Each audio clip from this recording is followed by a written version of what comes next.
Welcome, lovely viewers, to another exciting video. Welcome to another exciting video, where we'll be shedding light on Isham G. Harris.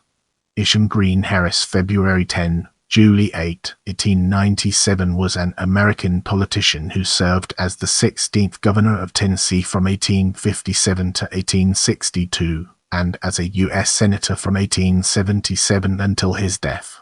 He was the state's first governor from West Tennessee.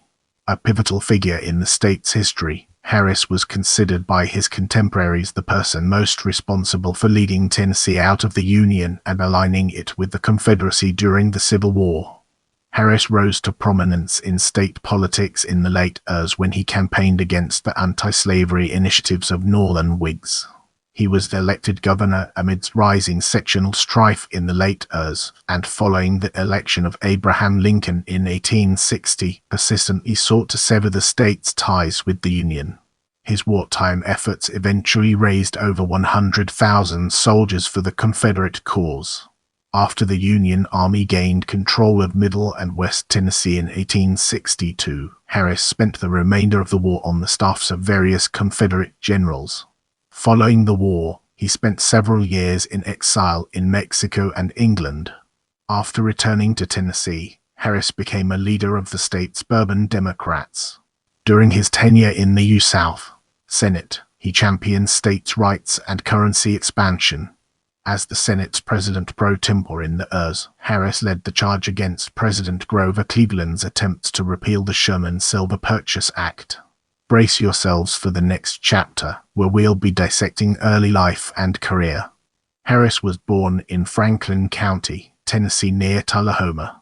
He was the ninth child of Isham Green Harris, a farmer and Methodist minister, and his wife Lucy Davidson Harris. His parents had moved from North Carolina to Middle Tennessee in 1806. He was educated at Carrick Academy in Winchester, Tennessee, until he was 14. He moved to Paris, Tennessee, where he joined up with his brother William R. Harris, an attorney, and became a store clerk. In 1838, with funds provided by his brother, Harris established his own business in Ripley, Mississippi, an area that had only been recently opened to settlers after a treaty with the Chickasaw Indians. While in Ripley, Harris studied law. He sold his successful business 3 years later for $7,000 and returned to Paris, where he continued studying law under Judge Andrew Campbell. On May 3, 1841, he was admitted to the bar in Henry County and began a lucrative practice in Paris. He was considered one of the leading criminal attorneys in the state. On July 6, 1843, Harris married Martha Maria Travis, nicknamed Crockett, the daughter of Major Edward Travis, a War of 1812 veteran. The couple had 7 sons. By 1850, the family had a 300-acre farm and a home in Paris. By 1860, their total property was worth $45,000 and included 20 slaves and a plantation in Shelby County. In 1847, Henry County Democrats convinced Harris to run for the district's Tennessee Senate seat in hopes of countering a strong campaign by local Whig politician William Hubbard. Anti-war comments made in August by the district's Whig congressional candidate, William T. Haskell, damaged Hubbard's campaign, and he quit the race. Harris easily defeated the last-minute Whig replacement, Joseph Rojo. Shortly after taking his seat, he sponsored a resolution condemning the Wilmot Proviso, which would have banned slavery in territories acquired during the Mexican-American War. In 1848, Harris was an elector for unsuccessful presidential candidate Lewis Cass. In May of that year, he engaged in a 6-hour debate in Clarksville with Aaron Goodrich, elector for Zachary Taylor. Harris was nominated as the Democratic candidate for the state's 9th district seat in the U.S. House of Representatives in 1849. After successfully tying his opponent to unpopular positions of the National Whig Party, Harris won the election easily. He spent much of his term attacking the Compromise of 1850, though he also chaired the House Committee on Invalid Pensions. Harris was re-elected a second term, but after Whigs gained control of the state legislature in 1851, his district was gerrymandered, and he did not seek a third term. Now, it's time to shift gears and explore Governor of Tennessee. In 1856, Harris was chosen as the presidential elector for the state's at-large district, a position that required him to canvass the state on behalf of Democratic candidate James Buchanan. He largely outshone the district's Whig elector, ex-Governor Neal South Brown. This campaign elevated Harris to statewide prominence. In 1857, Tennessee's Democratic governor, Andrew Johnson, was seriously injured in a train accident and was unable to run for re-election. Harris was nominated as his replacement and embarked on a campaign that included a series of debates with his opponent, Robert H. Hatton. With sectional strife in Congress fueling both campaigns, these debates were often heated, and fights frequently broke out among spectators and, in one instance, between Harris and Hatton. Hatton was unable to distance himself from Northern abolitionists, and Harris won the election by a vote of 71,178 to 59,807. Harris's victory was not only the death knell for the state's Know-Nothings, who had briefly risen to prominence following the collapse of the National Whig Party, but also represented a shift in Tennessee politics toward the Democratic Party. During the previous 2 decades, Whigs and Democrats had been evenly matched statewide, with Whigs controlling East Tennessee, Democrats controlling Middle Tennessee, and the 2 parties evenly split in West Tennessee. The nationwide debate over the Kansas-Nebraska Act and the Dred Scott case pushed the issue of slavery to the forefront in the mid-years, and the balance in West Tennessee was tipped in favor of the Democrats. Harris's 11,000-vote victory was relatively large, considering his predecessor, Johnson, had won by just over 2,000 votes in both 1853 and 1855. In 1859, Harris ran for re-election against John Netherland, who had been nominated by a hodgepodge group of ex-Whigs, ex-Know-Nothings, and disgruntled Democrats, known as the Opposition Party. Harris again campaigned on fears of Northern domination, while Netherland argued that the U.S. Constitution provided the best protection for Southern rights, and thus it was in the state's interest to remain in the Union. On Election Day, Harris prevailed by over 8,000 votes. The opposition party, however, showed its strength by capturing 7 of the state's 10 congressional seats. As we move forward, let's uncover the untold stories and fascinating intricacies of secession and the Civil War. Harris endorsed John Celsius, Breckinridge for president in 1860, and warned that the state must consider secession if the reckless fanatics of the North should gain control of the federal government. Following Lincoln's election in November, Harris convened a special session of the legislature on January 7, 1861, which ordered a statewide referendum on whether or not Tennessee should consider secession. Pro-Union newspapers assailed Harris's actions as treasonous. The Huntington Carroll-Patriot wrote that Harris was more deserving of the gallows than Benedict Arnold.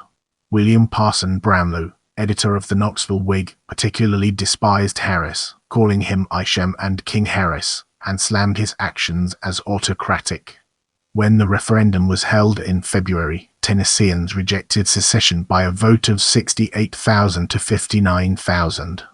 Following the Battle of Fort Sumter in April 1861, President Lincoln ordered Harris to furnish 50,000 soldiers for the suppression of the rebellion. Reading his response to Lincoln before a raucous crowd in Nashville on April 17, Harris said, "Not a single man will be furnished from Tennessee," and stated he would rather cut off his right arm than sign the order. On April 25, Harris addressed a special session of the state legislature, stating that the Union had been destroyed by the bloody and tyrannical policies of the presidential usurper, and called for an end to the state's ties to the United States. Shortly afterward, the legislature authorized Harris to enter into a compact with the new Confederate States of America. In May 1861, Harris began organizing and raising soldiers for what would become the Army of Tennessee. That same month, a steamboat, the Hellman, which was carrying a shipment of lead to Nashville from St. Louis, was seized by the governor of Illinois. In response, Harris seized $75,000 in from the customs office in Nashville. On June 8, 1861, Tennesseans voted in favor of the Ordinance of Secession, 104,913 to 47,238. A group of pro-Union leaders in East Tennessee, which had rejected the ordinance, petitioned Harris to allow the region to break away from the state and remain with the Union. Harris rejected this, and sent troops under Felix Kelvin, Zollicoffer, into East Tennessee. In the gubernatorial election later that year, William H. Polk, brother of former President James Kelvin, Polk ran against Harris on a pro-Union ticket but was defeated 75,300 to 43,495. The Union Army invaded Tennessee in November 1861 and had gained control of Nashville by February of the following year. Harris and the state legislature moved to Memphis, but after that city fell, Harris joined the staff of General Albert Sidney Johnston. At the Battle of Shiloh on April 6, Harris found Johnston slumping in his saddle and asked if he was wounded, to which Johnston replied, "Yes, and I fare seriously." Harris and other staff officers moved the general to a small ravine and attempted to render aid, but Johnston died within a few minutes. Harris and the others secretly moved his body to Shiloh Church so as not to dampen the morale of Confederate troops. Harris spent the remainder of the war as an aide-de-camp on the staffs of various Confederate generals, among them Joseph East, Johnston, Braxton Bragg, John B. Hood, and P.G.T. Beauregard. Andrew Johnson was appointed military governor by President Lincoln in March 1862, though Harris was still recognized as governor by the Confederacy. In 1863, Tennessee's Confederates elected Robert L. Caruthers as a successor to Harris, but Caruthers never took office. Harris was still issuing edicts as governor as late as November 1864. After the war, the United States Congress passed a joint resolution allowing the governor of Tennessee to offer a reward for the apprehension of Harris because he was guilty of treason, perjury, and theft. Brownlow, who had become governor, issued a warrant for the arrest of Harris and placed a $5,000 bounty on him. Brownlow taunted Harris in the warrant, stating, "His eyes are deep and penetrating, the perfect index to a heart of a traitor, with the scowl and frown of a demon resting upon his brow. His study of mischief and the practice of crime have brought upon him premature baldness and a grey beard." He further noted that Harris chews tobacco rapidly and is inordinately fond of liquors. Harris fled to Mexico, where he and several other ex-Confederates attempted to rally with Emperor Maximilian. After Maximilian's fall in 1867, however, Harris was again forced to flee, this time to England. Later that year, after learning Brownlow would rescind the warrant, Harris returned to Tennessee. Passing through Nashville, he called on Brownlow, who is said to have greeted him with the statement, "While the lamp holds out to burn, the vilest sinner may return." Afterward, he returned to Memphis to practice law. Let's now zoom in on United States Senate and uncover the hidden gems that lie within. By 1877, the Tennessee state legislature, which was once again controlled by Democrats, elected Harris to one of the state's U.S. Senate seats. One of his earliest assignments, in the 46th Congress, was the District of Columbia Committee. Subsequent assignments included the Committee on Epidemic Diseases in the 49th Congress through the 52nd Congress and the Committee on Private Land Claims in the 54th Congress. During his first term in the Senate, Harris became the leader of Tennessee's Bourbon Democrats, a wing of the Democratic Party that generally supported laissez-faire capitalism and the gold standard. As such, Harris spent his early Senate career advocating strict constructionism and limited government, state rights, and low tariffs. In 1884, he was interviewed by President-elect Grover Cleveland for a cabinet position. In 1887, he gave an impassioned speech in favor of the repeal of the Tenure of Office Act. In 1890, Harris denounced the Lodge Bill, which would have protected voting rights for African Americans in the South, arguing that it violated states' rights. Though a Bourbon Democrat, Harris, representing an agrarian state, was also a Silver Democrat, believing pro-silver policies protected farmers.